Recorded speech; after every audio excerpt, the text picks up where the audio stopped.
Hey guys, what's up? It's Kevin for the win. We're back for another edition of Monster Hunter Rise. Today on the channel, we're taking a look at a potential endgame hammer set, mixed armor set. This is for those of you who might not be at HR 40. We will cover 2.0 hammer build in the future. Right now, we want to give you something that's very easy to work with and build. All right, so right off the bat, we're using Night Eternal, which is the Narkuga hammer. We're going to be using Zinogre Helm S. That gives us latent power and weakness exploit with pretty decent resistances. We're going to have Zinogre Mail S, latent power and weakness exploit there as well. Anjanath Vambraces S. That way we have Slugger 2 and attack boost. Golden Obi. That way we will have, if I bring this up here, Heroics critical boost, maximum might. Golden Hakama for the pants, critical boost, and latent power. Demon Petulance, I would recommend free, but you could use the newer ones. It depends if you want more stamina or not. Change it to how you feel and what you feel works best for you in that retrospect. Now, for the talisman, I have a weakness exploit level 1-2 slot here that I'm going to use. Preferably, you want weakness exploit level 2 with 2 slots. Unfortunately, RNG was not very helpful to me. Full stats, attack 209, 45% affinity, defense 460. As you can see, pretty decent resistances.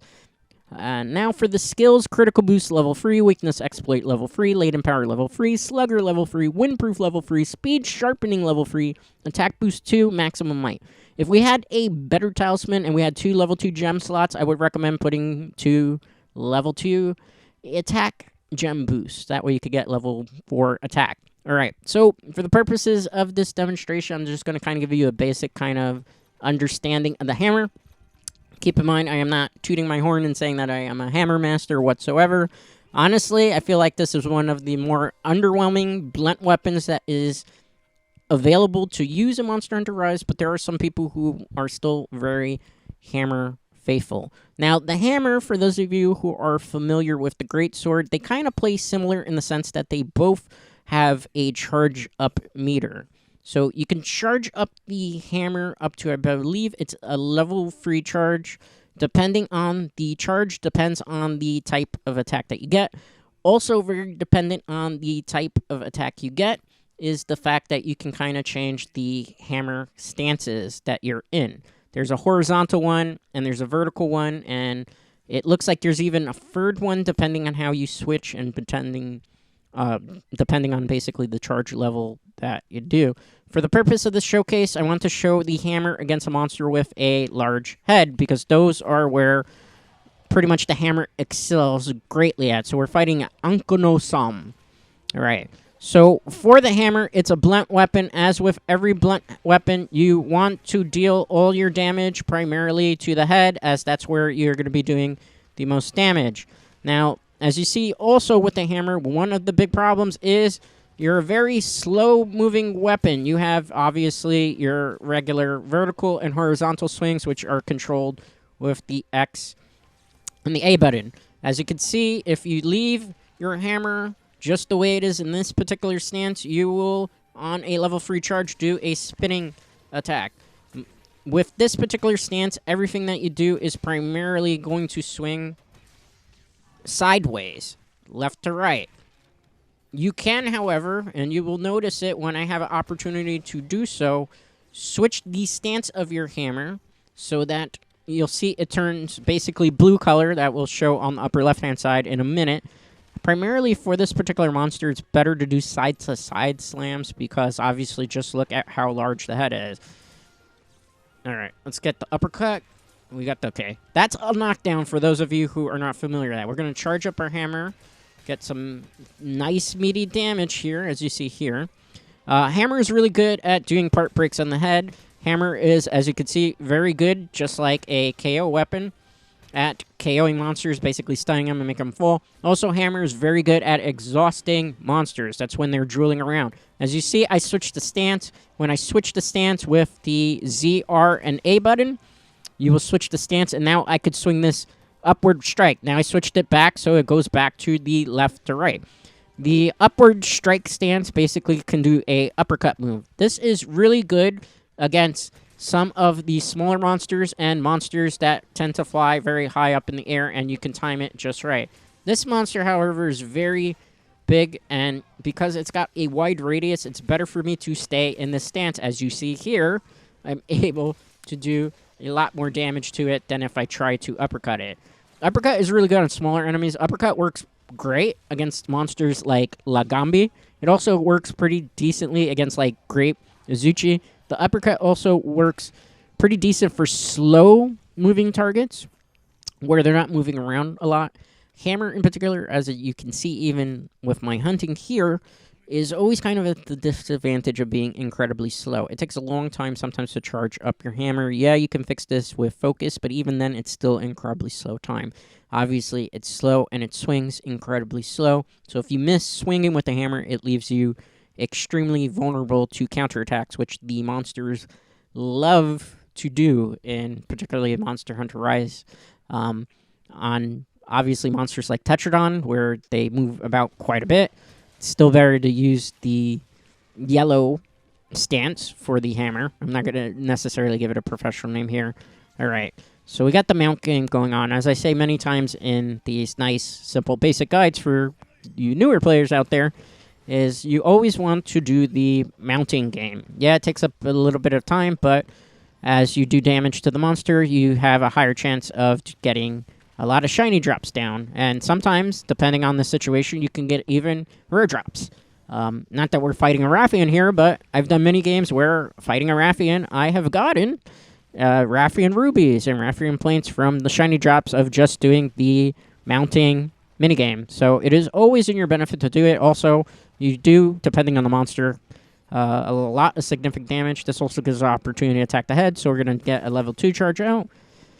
Let's get the charge up here. Level 2. I was trying to go for the strike down.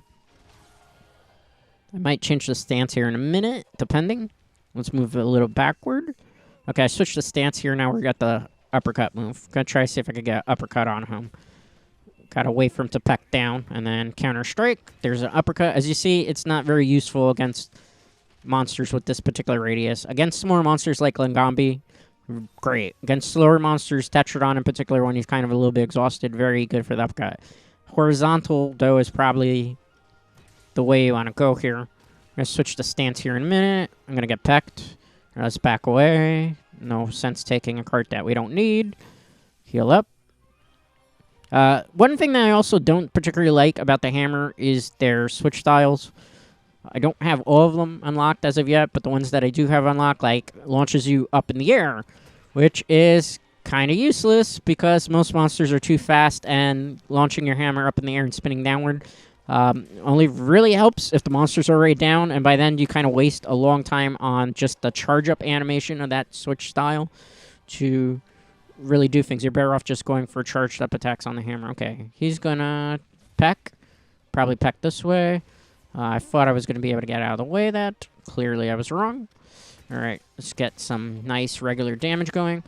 The hammer has a basic free hit combo. It's an okay thing. It's good to do against the monster when it's kind of staying stationary. Most of the time when it's moving around, you just kind of want to try to snipe with charged up hammer strikes. But we did get a good knockdown there, so it's helpful. All right, going to charge it up. Max up. Downward strike, does 147 on the head. Try to get another charge up. If you see it stands up, probably don't go for the level 3. But when possible, you want to charge it up maximum. That's the amount of damage that you're going to do. Always you got to aim for the head with the hammer. That's the unfortunate part of this weapon. If you strike for a spot like that, and depending on the angle, you probably are not going to hit a critical spot. As you see the monster's drooling, every time you hit the monster with the hammer or a blunt object for that matter, there's potential to exhaust the monster. That's when it drools. When it's drooling, it cannot shoot out things like fire. If it has a beam attack, it cannot shoot out a beam attack. Hammer excels at that. If you wanted to, in this armor set, you have some gems you can kind of play around with. If you wanted to, you could put Stamina Thief on here, which would mean you have a higher potential of draining the monster's stamina, making them exhausted. You could rock that. It depends on personal preference. Because we're going for an Affinity build, we wanted to max out our critical boost and our weakness exploit and our laden power, because we could do more damage via those particular skills to the face with smashing with the hammer than with everything's attack boost. Obviously, you want probably level 4. Like I say, you really need a very good talisman. Unfortunately, unless you have a lot of time to spend talisman farming, chances are if you're one of the newer players, you probably haven't had a lot of time, or you've been very unlucky. Remember, there was a glitch with the talismans for quite a while where a lot of us were stuck on a horrible table for the talismans where we were not able to get the talismans of good abilities to drop with good even like level 2 gem slots. So it's a matter of RNG. If you get 2 slots, obviously put attack boost. Get it to like attack boost 4. If you want, you could take out a slugger and put another attack boost gem slot in here. I like to just go for KO level 3 because hammer, it's very important to get those knockdowns because as you see, it's such a slow weapon. You need to stun most of the monsters, especially the faster ones, as much as possible, which is why I recommend personally, from my experience with the hammer, just trying to go more for stunning. And just go slugger level 3, and then kind of, if you get a better talisman, then work in the attack boost. Most of your attack is really going to be done from anyway critical boost. So, really, with critical boost, you can kind of afford to just have attack level 2 on this particular set. But honestly, you can decorate it the way that you see fit. But I think it's very important to run maxed out slugger. Definitely. So, alright, swing down. Alright. We didn't get that charge off. That's the problem, too. Like, your charge is so slow. So, sometimes maybe you just want to go for a level 1 charge, kind of like how you would with Greatsword. Even then, it's a slow weapon. So, kind of like Gun Lance and everything. Don't expect that you're going to get, like, 4 or 5 minute clear times unless you are a speedrunner. Now, if you come to the channel and ask me why I'm not speedrunning this, I am not a speedrunner. I'm giving people information as to good armor sets that they could potentially use for the weapon of their choice. So, to come here saying that I'm not speedrunning through it, I am not a speedrunner, so I don't know why you're on my channel anyway. There's plenty of speedrunners doing this. This is for people who want information on armors and sets and potential ways to use weapons that maybe they haven't played yet. Alright. This monster's pretty close to being done. Okay, there's a minigame here. We're going to take advantage of this. Let's ride the Great Azuchi. Alright, let's ram into the Great Azuchi. Or I should say, let's ram into the Anko no Sam. I'm going to play the minigame. The reason we do this is we get a lot of shiny drops, and it does more damage to the monster. On top of that, it's going to knock the monster down, which will give us plenty of opportunity to charge up our hammer to do a supercharged up swing, and potentially even stun it. Okay, so we're going to charge up. I'm going to switch to this one so I can get a downward strike going. I went for the uppercut because I saw I was coming up. As you can see there, that one doesn't do as much damage. The monster is in blue, though. So, because it is blue on the right-hand corner, that means for the newer players that you could capture the monster if you want to, but it also means that it is close to death. See, that's one thing I don't like. The hammer, even that charged downward strike when you jump off the mount, is so slow. You really got to time it right. Try to get an uppercut here. I'm trying to go for a stun. Downward strike. Got a part break. Let's go for that uppercut. He's going to fall down from that. Okay. Let's charge up here. Switching the style. Because I don't want to be fighting that thing with the uppercut. The uppercut's not as useful for this particular monster's radiance. For smaller monsters, it's really good to get that uppercut. Or for slow-moving target. Alright. Anko no Sam's trying to get away from us. Okay. We are going to go on the mount. You should sharpen your weapon, by the way. I'm about to hit green sharpness, but I just want to go in for the kill. It's trying to run away from us so desperately. Alright. It flew away. Wow. What a troll there. Okay, guys, so we're going to eat ration, and then we're going to sharpen our weapon. When potentially possible, definitely sharpen your weapon.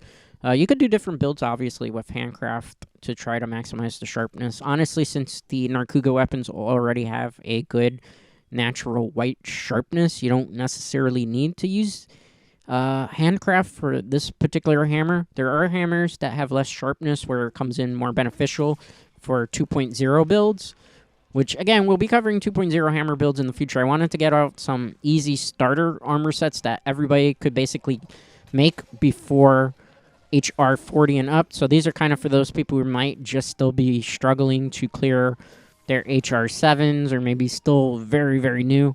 We're going to be doing a lot of new 2.0 builds starting next week. The first one on my go-to list is one that's been requested. We're going to do an updated 2.0 Dual Blades Blast build that is going to be using the Tiastra Dual Blades. And there's this, obviously, we're going to be using pieces of Kaiser as well as the item that you get for clearing all the village quests. So definitely tune in on Monday for that video, because that is going to be a really good video.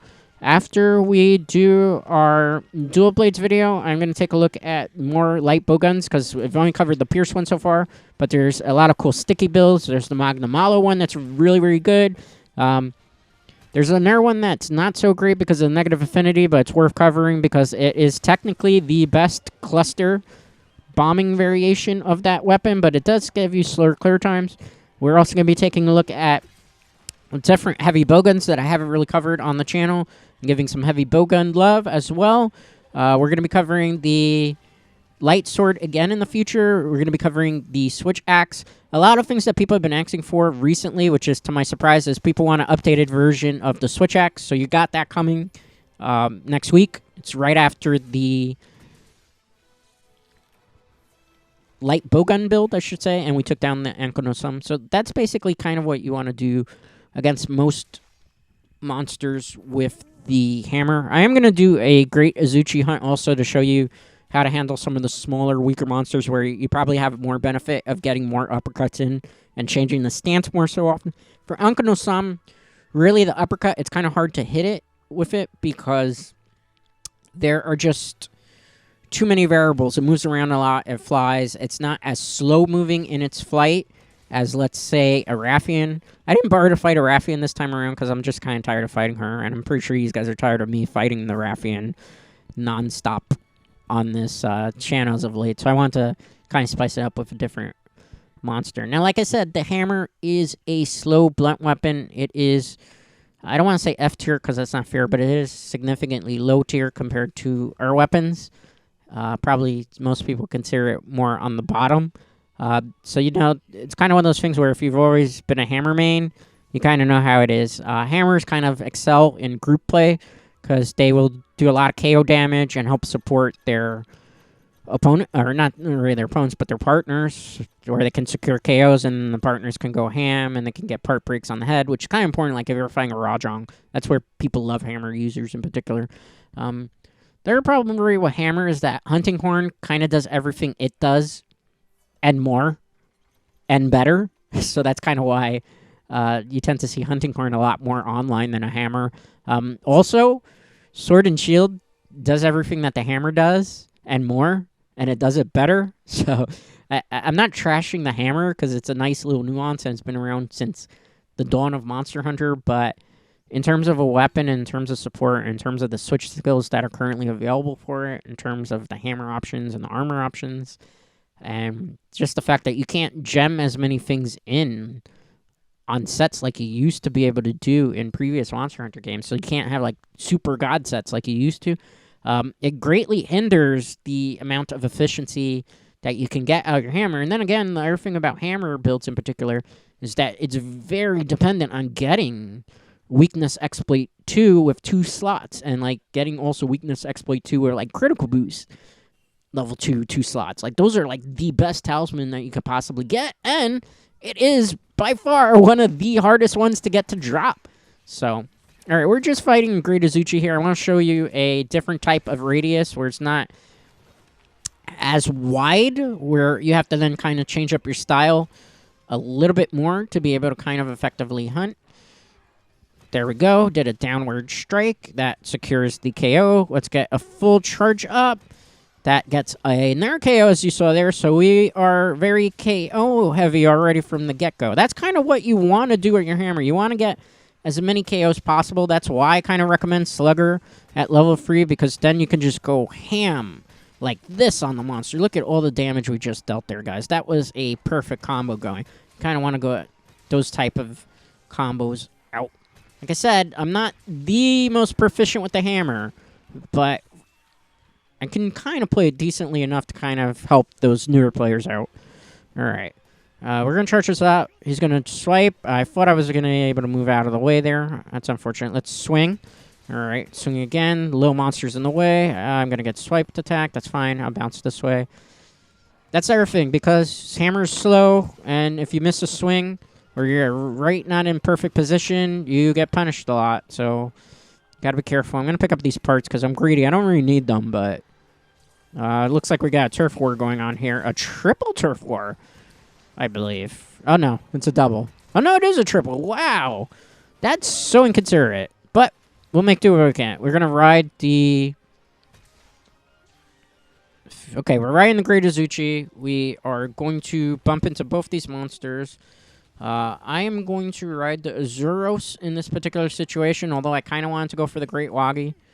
Let's swing. Remember, the more times you do this minigame, the more shiny drop potentials. Obviously, it's not so important for Great Azuchi, but it will affect the clear time because we'll do a bit more damage. And it gives us also another knockdown on monster that will allow us to charge up our hammer a bit more, which is definitely something that we would like to do. All right. He did his ultimate attack yet? Yeah, he's going to do his double or triple swipe. Turn around. Double chop. Okay, that minigame's over. Let's try to go for a downward strike. I think we hit Azuros more than we did Great Azuchi. If he moves out of the way, it would be great, right? All right. He got up. That's kind of unfortunate, but it's fine. We still did a lot of damage. All right. She's going to swing. We just barely got away with that. Another thing about hammer, very important, it's all about positioning. You always want to have position yourself near the head, around the head, by the head, so that you can just get those KOs, or at least close enough with the hammer where you know the swing that you can land the, case in point there, I wasn't in perfect distance to be able to swing with the hammer down, so it's a matter about learning the positioning, and also keep in mind that depending on the monster, you really gotta learn the reads of the monster, because you will kind of get punished otherwise here. The hammer is one of those weapons where if you make a mistake, the monsters punish you mercilessly. All right. I think it's getting ready to run away. She might be on the verge of getting exhausted here. All right. She's definitely running away. I thought so because she started backing up. When they start getting that less aggressive, it means it's kind of close to death. We're just about to be exhausted. I'm going to use that. I probably should sharpen. I'm not going to sharpen at this point. Let's just go for the kill. Downward strike, and we secure the KO, and you see that went blue. So that means we have the monster ready to capture if we wanted to. We're obviously going to kill it here. Let's swing down, do 90. Okay, it got back up. Let's try to go for the uppercut, which I missed. All right, got a 2-hit combo there. Downward strike, almost stunned it. Staggered it, which is just as good. Got a couple of free hits in here because it's slowed down. Let's dodge out of the way here. Let's... Oh, I was out of position there. I was trying to go for the tail and give it a downward strike. Swing. Swing again. Get positioning here. Little monsters are kind of getting in the way. Let's dodge out of the way here. Tail swipe's coming. Partner knocked it out of the way. Let's get a couple of little minor hits in here. I'm not trying to go for the charge-ups because, as you see, it's just moving around a lot. Okay, a good chance to get a charge-up going. Swing. Not perfect. Not great. Let's try to get an uppercut. Down. Yeah, we got a side uppercut going. All right, so that's kind of like a haymaker in a way. All right, I was trying to get the level 3 charge because this is what I want to do. There we go. Good amount of damage, and as you see there, I think my partner took it out there. Stole the glory from me. How dare it, partner.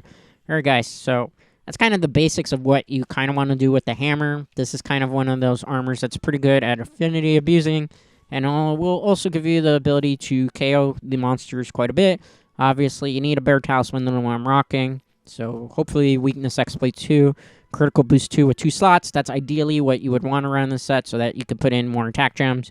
You can take out, though, a level of Slugger to get a higher level of attack, so that would be attack 3 and Slugger 2. The only problem there is that you will reduce the amount of chances to KO the monster, and then you'll have to eat for Slugger and your fruit skills to mitigate that. But it's definitely a route you can go if you prefer to have a little bit more attack. But critical boost level 3 and weakness exploit 3 when you're hitting the weak spots, such as like the head with the hammer, should pretty much do a decent amount of damage. Like this should be no longer than, since it's a slow weapon, like a 6-minute clear time on a Great Azuchi. For, you know, normal players, non-speedrunners, that would be an average clear time, so don't stress yourselves out. If you see it, obviously, a lot less than that, it probably means you're not doing something particularly right. But that's okay, because it's always room for improvement and learning. That's what our video is for. 6 minutes and 10 seconds. All right, guys, that's going to do it for today's video. As always, a like and subscribe are greatly appreciated as it helps the channel grow.